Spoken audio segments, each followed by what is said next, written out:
भगवान का अवतार लेके आए महाराज ऋषभ देव के रूप में। और आज ऋषभ देव के रूप में प्रभु ने अवतार धारण किया। श्रीमद् भागवत के अंतर्गत आया है कि प्रभु ने जब ऋषभ देव के रूप में अवतार धारण किया तो यहाँ पर उन्होंने परमहंसों का जीवन कैसा होना चाहिए, परमहंसों का मार्ग क्या होना चाहिए, इसका विस्तृत वर्णन श्रीमद् भागवत के अंतर्गत किया गया है। सुखदेव जी महाराज कहते हैं कि हे राजन परीक्षित, महाराज ऋषभ देव भगवान का अवतार लेके जब पृथ्वी पे आए तो उन्होंने अपने जीवन काल को 4 भागों में विभक्त किया।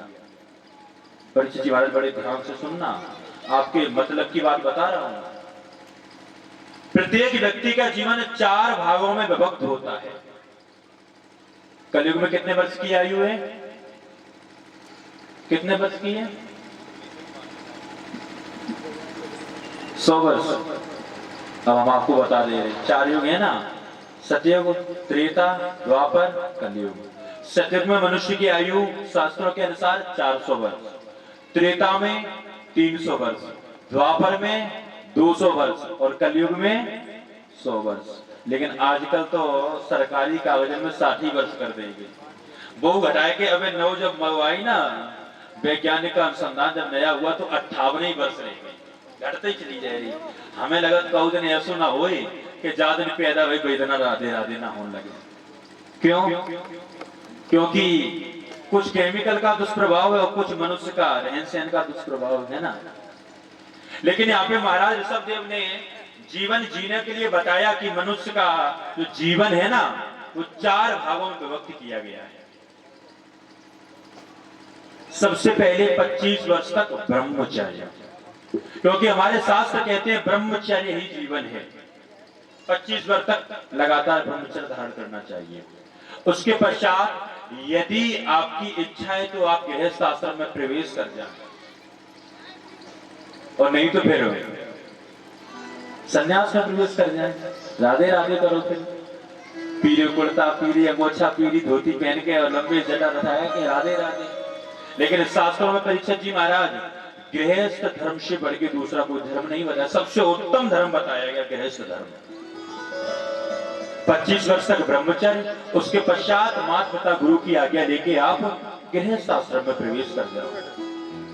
50 वर्ष तक लगातार अपने गृहस्थ आश्रम का, गृहस्थ धर्म का पालन करो। अवस्था कितनी हो गई अब?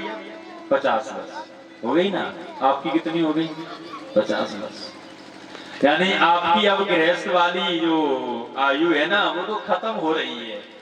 अब कौन सा चरण प्रारंभ होने वाला है? वानप्रस्थ, जो हमारे इस जीवन काल का तीसरा चरण है, वानप्रस्थ। और वानप्रस्थ में परीक्षित जी महाराज क्या होना चाहिए? श्री सुखदेव जी कह रहे हैं, हे राजन परीक्षित, जब व्यक्ति वानप्रस्थ में प्रवेश करता है ना तो उस समय उसको अपने परिवार की चिंताओं से मुक्त होना चाहिए। आपकी भाषा में कहते हैं, जब लड़का को जूता बाप के पांव में आन लगे तो भाई अब मुक्त कर दो उसे, अब मुक्त कर दो। बताया जाता है यदि पुत्र का पैर का जूता, आपकी लोगों की पुरानी कहावत है, अगर बच्चा को जूता पांव में आन लगे ना तो फिर उससे मित्रवत व्यवहार करना चाहिए। कैसा व्यवहार करना चाहिए? मित्रवत, मित्र के समान है फिर वो। यदि वह आपको कोई राय दे रहा है, कोई सलाह दे रहा है तो जो ना समझो है तू मेरा लड़का है, मैं बता रहा हूं। क्यों? क्योंकि वे भी अपने जीवन में कुछ ना कुछ के अनुभव लिया है। और आजकल तो देखा जाए जो नई जनरेशन आ रही है, तो छोटे छोटे नए नए बच्चे आ रहे हैं, जो सही पूछिए तो हम लोगों से होशियार है। सही बताया। तो प्रत्येक व्यक्ति से कुछ ना कुछ सीखना चाहिए। उसमें यह नहीं होना चाहिए कि नहीं तुम गलत कर रहे, हम सही कर रहे, हमारी बात सही है, काई हमारे पुरखा ऐसा करते चले आए, ऐसा होता है। तो यहाँ पे श्री सुखदेव जी कह रहे हैं, हे राजन परीक्षित, 50 वर्ष के पश्चात व्यक्ति को वानप्रस्थ में प्रवेश कर जाना चाहिए अपने गुरु की आज्ञा लेके। यानी किसी आश्रम की शरण में, किसी मंदिर की शरण में, किसी महात्मा की शरण में जाना चाहिए। घर पे भी रहना चाहिए और मंदिरों में भी रहना चाहिए। ठीक है ना। अब अवस्था क्या है आपकी?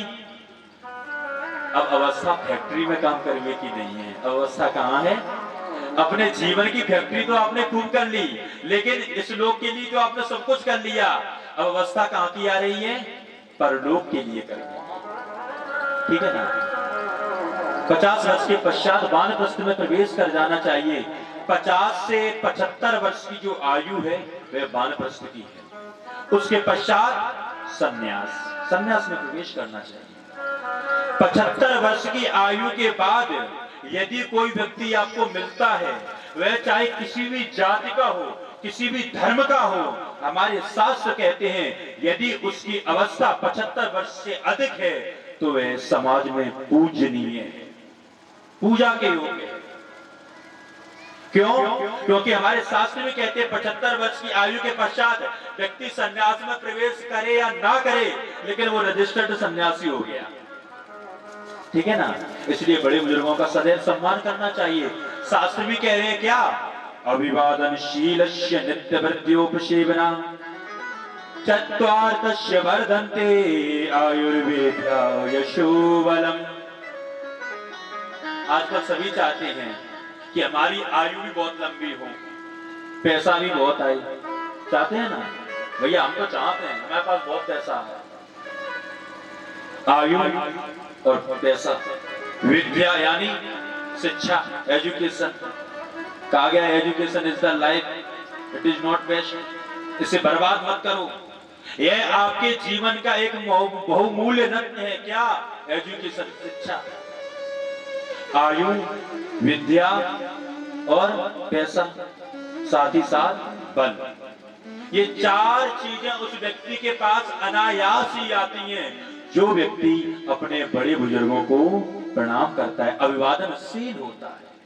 अभिवादनशीलस्य नित्यवृत्योपसेवना चत्वार्थस्य वर्धन्ते आयुर्विद्या यशोबलम। आपका यश भी बहुत होगा, पैसा भी बहुत होगा, बल भी बहुत होगा और आयु भी बहुत बड़ी होगी। अवस्था कहां तक पहुंच गए हम? संन्यास में। यहाँ पे ऋषभदेव जी ने देखा, ऋषभदेव जी के यहाँ पे भागवत के अंतर्गत बताया गया है 100 पुत्र हुए परीक्षित जी महाराज, और उनमें सबसे बड़े हैं महाराज भरत। भागवत के अंतर्गत आया है इन्हीं महाराज भरत के कारण हमारे इस अजनाब वर्ष, पहले भारत का नाम भारत नहीं था, अजनाब वर्ष, अजनाब वर्ष नाम था। इस अजनाब वर्ष का नाम इन्हीं महाराज भरत के कारण भारत पड़ा। और देखिए केवल एक ही भरत नहीं हुए परीक्षित जी महाराज, हमारी सनातन संस्कृति में 3 भरत हैं। हमारे महाराज श्री जानते होंगे, साधु संत बैठे हुए हैं, बड़े ज्ञानी पुरुष हैं। 3 भरत हुए हैं। कितने भरत हैं? 3 भरत। पहले तो ये महाराज जड़ भरत जो ऋषभदेव जी के पुत्र हैं, भरत प्रियव्रत के वंश में आए हुए हैं। दूसरे भरत हैं भगवान राम के, कौन है वो भैया? हाँ, सभी जानते हैं, राम भरत लखन और शत्रुघ्न, 4 भाई हैं। दूसरे भरत तो वो हो गए, एक भरत और है, किसी को पता है? जानना चाहते हैं? कितने लोग जानना चाहते हैं? एक बार हाथ उठाएं। हमने कर ली कि हाथ आओ का बात है। हाथ उठा बोले राधे राधे। परीक्षित जी महाराज, हम लोग भागवत पंडाल में बैठे हैं कि हॉस्पिटल में? तो मुंह से राधे राधे काहे को नहीं बोल रहे हो? जब हॉस्पिटल में जाते तब वहां पे डॉक्टर कहते भैया यहाँ पे शांत रहो, लेकिन आप लोग तो यहाँ पे शांत बैठे हो, यहाँ पे तो राधे राधे बोलो ना। हाथ उठा बोले राधे राधे। एक तो महाराज भरत हो गए ऋषभदेव के पुत्र, एक भरत हो गए भैया राम, श्री राम के पुत्र भाई महाराज भरत, और एक भरत हो गए जो शकुंतला, आप लोगों ने सुना होगा ना, किसके साथ खेलते थे? शेर के बच्चों के साथ। हमारे सनातन संस्कृति में 3 भरत हुए हैं। एक भरत राजयोगी हैं, तो एक भरत कर्म योगी हैं, तो एक भरत ज्ञान योगी हैं। ये भरत ज्ञान योगी है, ज्ञानी। ऋषभदेव जी के 100 पुत्र में सबसे बड़े महाराज भरत। अब कितने बचे? 99। 99 में 9 हो गए योगीश्वर। परीक्षित जी महाराज बड़े ध्यान से सुनना, 9 क्या हो गए? 9 हो गए योगीश्वर। अब कितने बचे? 90।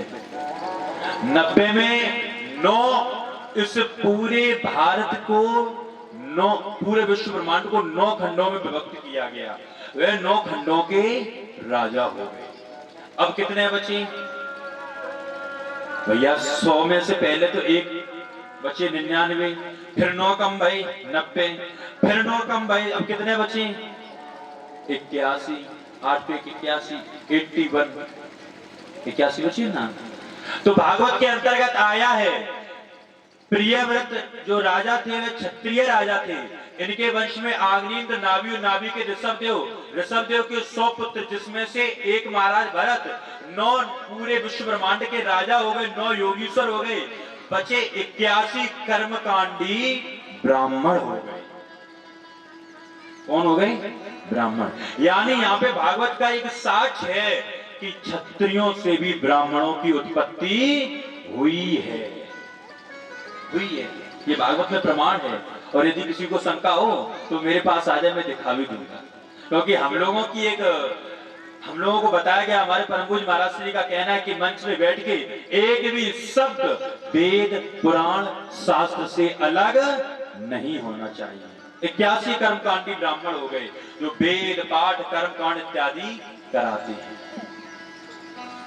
इधर महाराज भरत पूरी पृथ्वी पर शासन कर रहे हैं, लेकिन मन में सोच रहे हैं कि पूरा जीवन इसे विषय भोग में बिताने के लिए नहीं मिला है।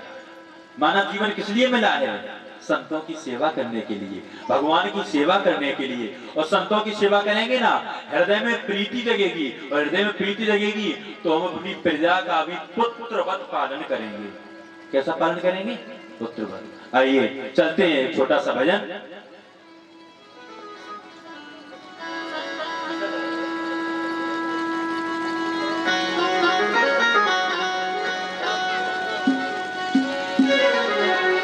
संतन की संग लागिरे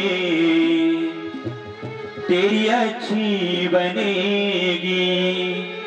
वास्तव में जो संत है, मैंने कल आपको बताया था, नाम योगी दशो विप्रा, कर्म योग शतान चा, ज्ञान योगी ममो देही, त्याग योग मोह दुर्लभा। आइए चलते हैं, कुछ संतों की महिमा है कि संतन के संग लागिरे तेरी अच्छी बनेगी। संतन के संग लागिरे तेरी अच्छी बनेगी। संतन के संग लागिरे तेरी अच्छी बनेगी। संतन के संग लागिरे तेरी अच्छी बनेगी। अच्छी बनेगी तेरी बिगड़ी बनेगी। अच्छी बनेगी तेरी बिगड़ी बनेगी। अच्छी बनेगी तेरी बिगड़ी बनेगी। अच्छी बनेगी तेरी बिगड़ी बनेगी। मन चरण में लागी रे तेरी अच्छी बनेगी। मन चरण में लागी रे तेरी अच्छी बनेगी। ओ मिट जाए दिल के दाग रे तेरी अच्छी बनेगी। आनंद लेते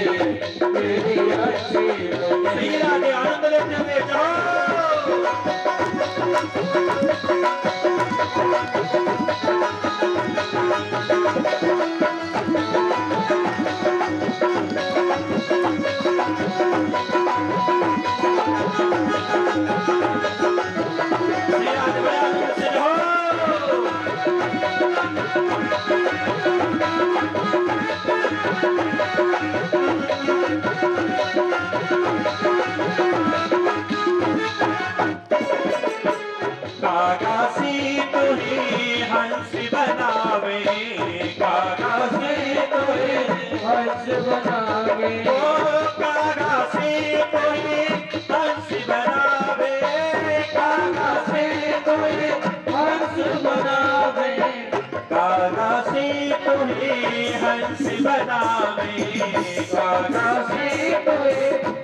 रस बनावे, मिट जाए दिल की दागिरी तेरी अच्छी बनेगी।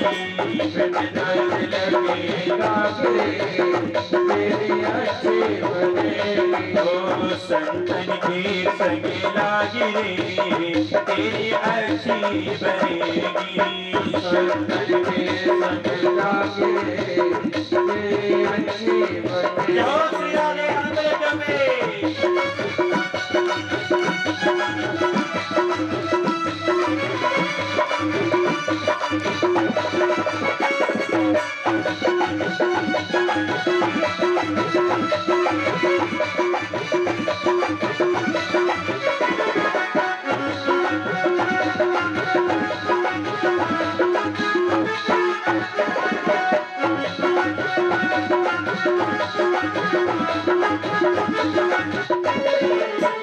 प्रभु जी की बन गई प्रहलाद जी की बनी गई। प्रभु जी की बन गई प्रहलाद जी की बन गई। प्रभु जी की बन गई प्रहलाद जी की बनी गई। प्रभु जी की बन गई प्रहलाद जी की बन गई। प्रभु जी की बन गई प्रहलाद जी की बनी गई। प्रभु जी की बन गई प्रहलाद जी की बन गई। प्रभु जी की बनी गई प्रहलाद जी की बनी गई। प्रभु जी की बन गई प्रहलाद जी की बन गई। मिट जाए दिल की दागिरी तेरी अच्छी बनेगी। मिट जाए दिल की दागिरी तेरी अच्छी बनेगी। मिट जाए दिल की दागिरी तेरी अच्छी बनेगी। मिट जाए दिल की दागिरी तेरी अच्छी बनेगी। अच्छी बनेगी तेरी बिगड़ी बनेगी। अच्छी बनेगी तेरी बिगड़ी बनेगी।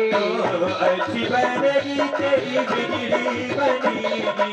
अच्छी बनेगी तेरी बिगड़ी बनेगी। मन चलने में लागे तेरी अच्छी बनेगी। मन चलने में लागे तेरी अच्छी बनेगी। संतन के संग लागे तेरी अच्छी बनेगी। संतन के संग लागे तेरी अच्छी बनेगी। तेरी अच्छी बनेगी। तेरी अच्छी बनेगी। तेरी अच्छी बनेगी। तेरी अच्छी बनेगी। तेरी अच्छी बनेगी। बोलिए संत भगवान की। महाराज भरत ने सोचा परीक्षित जी महाराज कि मेरा यह जीवन केवल और केवल विषय भोग को भोगने के लिए नहीं हुआ है।